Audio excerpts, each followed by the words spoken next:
ایدو څه علامات ځان سره یاد ساتل پکار دي په دې مناسبت باندې کچیرته دا په من کې چې د ځان لري کو او که په من کې نه چې ځان کې وساتو یو دا چې مادر تکبیر په دې خلکو کې ډیره زیاته دا کافر او دا کافر دا د تکبیر د پر خپل اسباب دي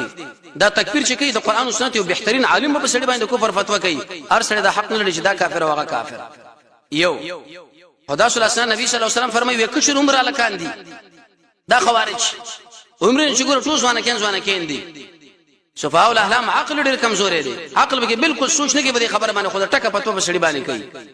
او د شي وینا کوي مزیدار خیر البریه ته دا ګمان کوي چې د ټولو مخلوقاتو کې بهترین خبر قول البریه دا کوي قران باندې فیصله کوي په حدیث باندې ځکه دوی په قران او حدیث نه بده غوړبلی شي موږ نه منو نبی او به د شي وایي عالم بني اسلام به عالم کار کوي د علماء مجلس کې چې کین شو حدیث او ذکر کوي او آیات ذکر کوي او توجیه د شي بتا توجیه شروع کی ته چې د مدینه منورې نه فارغ دي او حالانکه دا عالم دی لیکن ځان دي خلکو عالم پیش کړي دي او به سوی د مسلمان مقابله لبکله کولاړي د هغه د قتال په نسبت سره يهودي او نصراني لا يهودي او نصراني په بد نظر باندې کتل نشو چې مسلمان غلط قدم واخصو دا کافر دی او کافر شو دا ګور علامات بدګمانه په خلکو پیدا کوي ته په یوځای کې نشو بل به پلان خبر نه پلانې خو مړ دي پلانې سره ډوډۍ خوري هغه هم د هغه سره نه مړ دام پکې لاړ دام د ایمان نه کنګال شو او اختطافونه وکړي دیو بچي وتکته دومره پیسې راکا د بل بچي وتکته دومره پیسې راکا د خباب بن الارض رضی الله تعالی عنہ بچي ونی عبد الله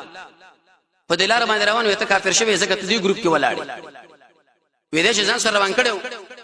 په دلار کې کجوره پرته او خرما د کجوره د باغ نه راځي دروا یو ملګری راواخص دی خپل کې اچول ابر ورته توکا